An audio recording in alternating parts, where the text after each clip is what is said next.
This YouTube channel does not promote any violent, harmful, or illegal activities. All content provided by this channel is meant for an educational purpose only.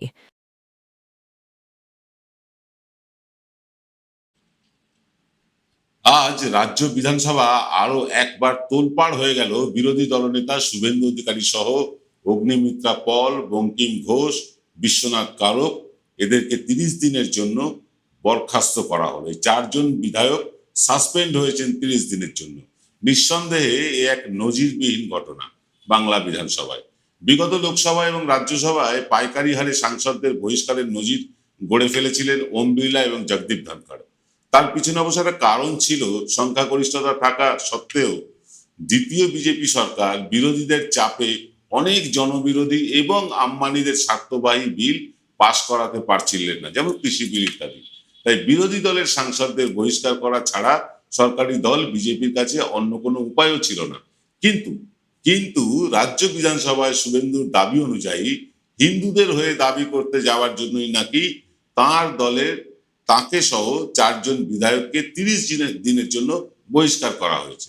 সত্যি কি তাই, নাকি 26-এর ভোটে আরো একবার হিন্দু সম্রাট হয়ে উঠতেই শুভেন্দু এই নিখাদ একটা নাটক করেছেন, অসত্য বলেছেন, নাকি শিক্ষা দুর্নীতির সাথে তার ভাইয়ের নাম জড়িয়ে যাওয়াতেই শুভেন্দু সংবাদ মাধ্যমের অভিমুখ ঘুরিয়ে দিতে এই গল্প ফেঁদেছেন? এই গালগপ্প মানে কেন, আজ তাই নিয়েই আমরা আলোচনা করব এক্স ফ্যাক্টরে।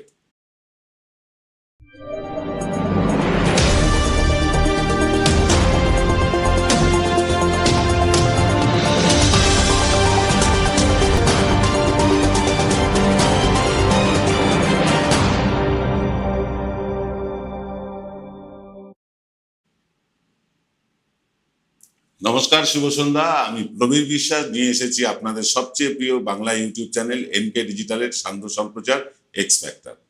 আসলে কি ঘটেছিল সেটা জেনে নিতে হবে, সেটা বলে নিয়ে আগে আপনাদের, তারপরে আসছি ঘটনা। তারপর ঘটনা বলবো না, ফাঁস করব শুভেন্দু অধিকারীর অভিসন্ধির কথা। বাংলায় সরস্বতী পুজো করতে দেওয়া হয় না, এই মর্মে বিজেপির এক মহিলা বিধায়ক মুলতবি প্রস্তাব আনেন বিধানসভায়। তারপর অধ্যক্ষ বিমান বোস সেটা পাঠ করবার অনুমতিও দেন। যোগেশচন্দ্র কলেজে সরস্বতী পুজো কারা করবে এই নিয়ে একটা বচসা বা গন্ডগোল হয়, আপনারা জানেন। মনে রাখবেন, সরস্বতী পুজো কারা করবেন এই নিয়ে গন্ডগোল, পুজো বন্ধ করা নিয়ে গন্ডগোল নয়। যোগেশচন্দ্র কলেজের অধ্যক্ষ বিজেপির নেতা, বিভিন্ন টেলিভিশন চ্যানেলে বিজেপির মুখপাত্র হয়ে তাকে আমরা বিভিন্ন সময় বসতেও দেখেছি। তিনি চাননি ওই কলেজের ছাত্র সংসদ যেহেতু তৃণমূলের, তাই তারা পুজোটা মানে তৃণমূল পুজোটা পরিচালনা করুক, এটা অধ্যক্ষ চাননি। কলেজের অধ্যক্ষ তাই নিজের মতো করে একটি কমিটি করে তাদের হাতেই পুজো পরিচালনার দায়িত্ব তুলে দিতে চান। ছাত্র সংসদ তা মেনে নেবেই বা কেন? মূল গন্ডগোল কিন্তু এখানে। ব্যাস, বিজেপি নেমে পড়েছে আরো একটা মিথ্যে প্রোপাগান্ডা ছড়াতে, অবশ্যই ওই 3টে টেলিভিশন চ্যানেলকে হাতিয়ার করে। হ্যাঁ, 3টে, মনে রাখবেন 3টে, যারা ওই অভয়া কাণ্ড নিয়ে বিরাট মাতামাতি করেছিল, 150 গ্রাম বীর্য ইত্যাদি ইত্যাদির কথা বলেছিল, সেই 3টে চ্যানেল। বলা হয় এই রাজ্যে নাকি দুর্গা পুজোর মতন করে সরস্বতী পুজো নাকি করতে দেওয়া হয় না। এইসব চাপানুতর চলতে চলতেই আজ রাজ্য বিধানসভায় মুলতবি প্রস্তাব আনে বিজেপি। আর এই নিয়েই হট্টগোলের জেরে বরখাস্ত হলেন বিরোধী দলনেতা শুভেন্দু সহ আরো 3 জন বিজেপি বিধায়ক, তার মধ্যে অগ্নিমিত্রা পলও আছে, বঙ্কিম ঘোষ আছেন, কারক সাহেব আছেন। কিন্তু একটা কলেজের আভ্যন্তরীণ গন্ডগোল নিয়ে বিধানসভা হট্টগোলের কারণ কি?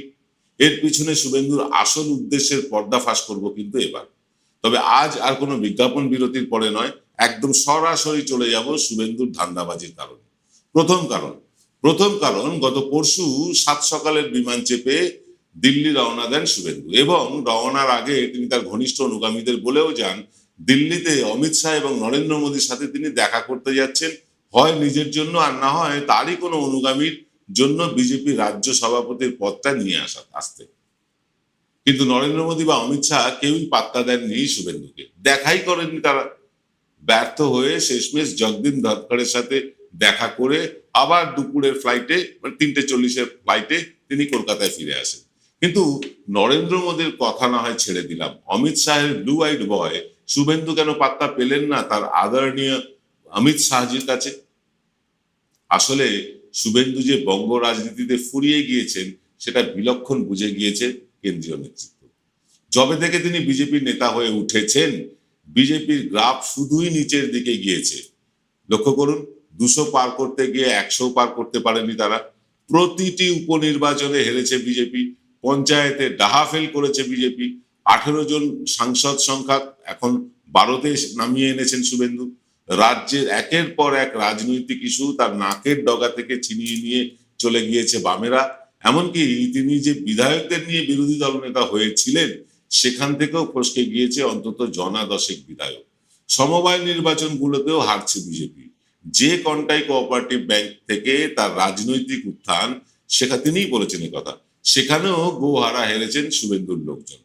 কার্যত বিজেপির কাছে অপয়া হিসেবে পরিণত হয়েছেন শুভেন্দু। তাঁকে সামনে রেখে আগামী বিধানসভা নির্বাচনে লড়লে বিজেপির যে আরো ভরাডুবি হবে সেটা নিচুতলার কর্মী সমর্থকেরাও জানেন, এটা তাদের অজানা নয়। তবু ক্ষমতার মায়াকেই বা কবে ছাড়তে পেরেছে বলুন? শুভেন্দু যখন দেখছেন তার আর আগামী 14 মাস পরে তিনি আর কোনোভাবে বিরোধী দলনেতা থাকছেনই না, তাই সভাপতি হওয়ার জন্য দৌড় শুরু করতেই একটা বিরাট হোঁচট খেলেন। নিয়োগ দুর্নীতিতে সিবিআই এর চার্জশিটে জল করে ভেসে উঠলো তারই নিজের ভাই শুভেন্দু অধিকারীর নাম, এবং এর প্রতিবাদ করতে নেমে পড়লেন শুভেন্দুরই সতীর্থ জগন্নাথ চট্টোপাধ্যায়। তিনি ফেসবুকে একটি পোস্ট করে বসলেন, এবং সেই পোস্টটা আপনাদের আমরা দেখাবো। সেই পোস্টের পর দিব্যেন্দু, শুভেন্দুর ভাই, আপনারা দেখতে পাচ্ছেন পোস্টটি। তিনি জগন্নাথ চট্টোপাধ্যায় কি লিখেছেন আমি একবার পড়ে শোনাই আপনাদের। এসএসসি নিয়োগ, যোগ্যরা রাস্তায়, অযোগ্যরা সুপারিশে। সেটিং বলে যারা চিৎকার করেন তারাই বলুন 2016 সাল, সকলেই তৃণমূলী সম্পদ, কেউ ছাড় পাবে না, সময় লাগতে পারে। কে বলছেন? শুভেন্দুরই সতীর্থ দিব্যেন্দু চট্টোপাধ্যায়, এবং অত্যন্ত সুবক্তা তিনি। তার বক্তব্যের আমিও ভীষণ ফ্যান। তো এইরকম একটা যখন বক্তব্য তিনি ফেসবুকে দিলেন, তখন দিব্যেন্দু আইনি নোটিশ পাঠালেন জগন্নাথ চট্টোপাধ্যায়কে। নিজের দলের লোকের বিরুদ্ধে আইনি নোটিশ পাঠালেন। জগন্নাথ চট্টোপাধ্যায় পোস্টটি ডিলিট করে দিলেন, কিন্তু রয়ে গিয়েছে আমাদের মতন কিছু সংবাদ মাধ্যমের কাছে, তাই দেখাতে পারলাম। শুভেন্দু ড্যামেজ কন্ট্রোলের মরিয়া চেষ্টা চালালেন। চার্জশিটে নাম আছে তো কি হয়েছে, ওকে তো সিবিআই জিজ্ঞাসাবাদ করেনি, গ্রেফতার করেনি মতন ধানাই পানাই ইত্যাদি বলতে শুরু করলেন। অনুগামীদের মনে হলো মনে তাতে কিছুটা জোরও এলো। যখন তৃণমূল নেতারা প্রশ্ন তুললেন যে তদন্ত শুরু হওয়ার 10 বছর পরে কেন দিব্যেন্দুর নামটা চার্জশিটে এলো, তাও একেবারে সভাপতি হওয়ার দৌড়ে তিনি যখন দিল্লি পর্যন্ত পৌঁছে গিয়েছেন, কেন স্বরাষ্ট্রমন্ত্রী অমিত শাহের অধীনে থাকা সিবিআই একেবারে মোক্ষম সময়ে শুভেন্দুর ভাইয়ের নামটা ভাসিয়ে দিল? আসলে শুভেন্দু যখন যে দলে থাকে না, সেই দলেই একটা প্যারালাল সংগঠন চালায় অনুগামীদের নিয়ে। তৃণমূলে থাকতেও তিনি করেছেন, বিজেপিতে গিয়েও সবার সাথে মিলেমিশে কাজ করতে চাননি বা পারেননি। তৃণমূলের কিছু ছাঁট হাফ নেতাদের নিয়ে বিজেপিতেও একটা টিম গড়ে ফেলেছিলেন, টিম শুভেন্দু নামে, যাদের রক্ত ঘামের বিনিময়ে বাংলার বিজেপি, সিপিএম এর মতন শক্তিশালী দলকে পেছনে ফেলে দিয়ে রাজ্যের মূল বিরোধী শক্তি হয়ে উঠেছিল। শুভেন্দু তাদের সবার সাথে একটা দূরত্ব তৈরি করে ফেলল। যেহেতু লোডশেডিং করে হোক বা সার্ভার ডাউন করে হোক বা যে কোনো কারণেই হোক, তিনি হারিয়েছিলেন খোদ মমতা বন্দ্যোপাধ্যায়কে। তাই সুদূর দিল্লিতে বসে অমিত শাহদের মনে হয়েছিল শুভেন্দুই পারবেন বাংলা থেকে তৃণমূলকে উৎখাত করতে। অসমে যেমন হিমন্ত বিশ্ব শর্মা পেরেছিলেন, সেভাবেই বাংলায় শুভেন্দুই পারবেন। এইসব বলে রাজ্য সভাপতির চেয়েও বেশি ক্ষমতার অধিকারী হয়ে গেছিলেন শুভেন্দু অধিকারী, মূলত অমিত শাহের প্রশ্রয়। কিন্তু অমিত শাহের একটা ভুল হয়ে গিয়েছিল। অসমের কংগ্রেস আর পশ্চিমবাংলার তৃণমূল যে এক নয়, পশ্চিমবঙ্গে যে একজন মমতা বন্দ্যোপাধ্যায় আছেন সেটা তিনি হয়তো ভুলেই গিয়েছিলেন। আর তার এই ভুলের জন্য শুভেন্দুর দাপটে একে একে ব্রাত্য হয়ে গেলেন দেবশ্রী চৌধুরী, রাহুল সিনহা, সায়ন্তন বসু, এমনকি দিলীপ ঘোষের মতন নেতারা। মূলত এখন বিজেপির বাংলার মুখ শুভেন্দু। সেই মুখ পুড়ল সিবিআই এর চার্জশিটের আগুনে। নিজে অথবা নিজের অনুগামীদের মধ্যে থেকে কাউকে রাজ্য সভাপতি করার স্বপ্ন শুভেন্দুর স্বপ্নই রয়ে গেল। আগামী কোনো দিন মুখ্যমন্ত্রী হওয়া তো বহু দূর, রাজ্যের বিরোধী দলনেতাও আর হতে পারবেন কিনা সেই নিয়ে প্রশ্নচিহ্ন উঠে গিয়েছে। মমতা বন্দ্যোপাধ্যায় দলে থাকার সময় তিনি 30-32টা পদ সামলেছেন, তিনটে গুরুত্বপূর্ণ দপ্তরের মন্ত্রিত্ব সামলেছেন। এছাড়াও মেদিনীপুর, জঙ্গলমহল, মুর্শিদাবাদ, মালদার সংগঠনের শেষ কথা বলার অধিকার ছিল একমাত্র শুভেন্দু। ভেবেছিলেন বিজেপিতে গিয়েও একাই রাজ করবেন এই সারা রাজ্যে, কিন্তু বিজেপি তো আর তৃণমূল নয়। আর বিজেপিতে তাকে 100% বিশ্বাস করবার মতন একজন মমতা বন্দ্যোপাধ্যায়ও নেই। তাই ইচ্ছে মতো ছড়ি ঘোরানো আর হলো না শুভেন্দু। দলের মধ্যে এই অসংখ্য উপদল গোষ্ঠী তৈরি হয়ে গেল। ফলে শুভেন্দুর বাজারে টিকে থাকতে গেলে এখন অতিরিক্ত সনাতনী হওয়া ছাড়া আর কোনো রাস্তাই খোলা নেই। তাই যোগেশচন্দ্র কলেজের ঘটনাকে হাতিয়ার করে ফের প্রচারের আলোয় আসার একটা চেষ্টা শুরু করলেন, এবং সেই চেষ্টার একটা কারণ হিসাবে বিধানসভায় হল্লা হাঙ্গামা করে বহিষ্কৃত হলেন। আজ যদি বহিষ্কার না হতেন, আমরাও কি করতাম এক্স ফ্যাক্টর শুভেন্দুকে নিয়ে? এভাবেই ভেসে থাকতে চাইছেন শুভেন্দু। আরো একটা কারণ হলো বিজেপি বিজেপির কারণেই যেভাবে প্রয়াগরাজ এবং দিল্লি স্টেশনে অসংখ্য হিন্দুদের প্রাণ চলে গেল, এবং অব্যবস্থা, যোগী মোদীর একেবারে চূড়ান্ত ব্যর্থতায় অসংখ্য হিন্দুদের প্রাণ যে চলে গেল, সেখান থেকে চোখ সরিয়ে নেওয়ার একটা মরিয়া চেষ্টা চালালেন শুভেন্দু। চালালেন তো বটে, কিন্তু শেষ রক্ষা হলো কি? আবার কি অমিত শাহের চোখে মণি হয়ে উঠতে পারবেন শুভেন্দু? বঙ্গ রাজনীতিতে পিসি, ভাইপো, মোল্লা, লুঙ্গি বলে ফুরিয়ে যাওয়া শুভেন্দুকে কি আর ভরসা করবেন দিল্লির আকারা? এর উত্তর পেতে বড় জোর আর 1.5 মাস লাগবে, খুব বেশি হলে 1.5 মাস।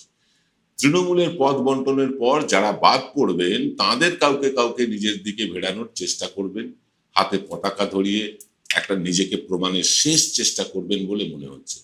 তাতেও একটু লাভ হবে শুভেন্দু? এর উত্তর দেবেন আপনারা কমেন্ট বক্সে। আজ এই পর্যন্ত, সকলে ভালো থাকবেন, শুভরাত্রি। আগামীকাল সকাল 9টায় আসছেন প্রসূন গুপ্ত, তার বিশেষ অনুষ্ঠান প্রসূনের পাঁচ দেখতে ভুলবেন না। সকলে ভালো থাকুন, নমস্কার।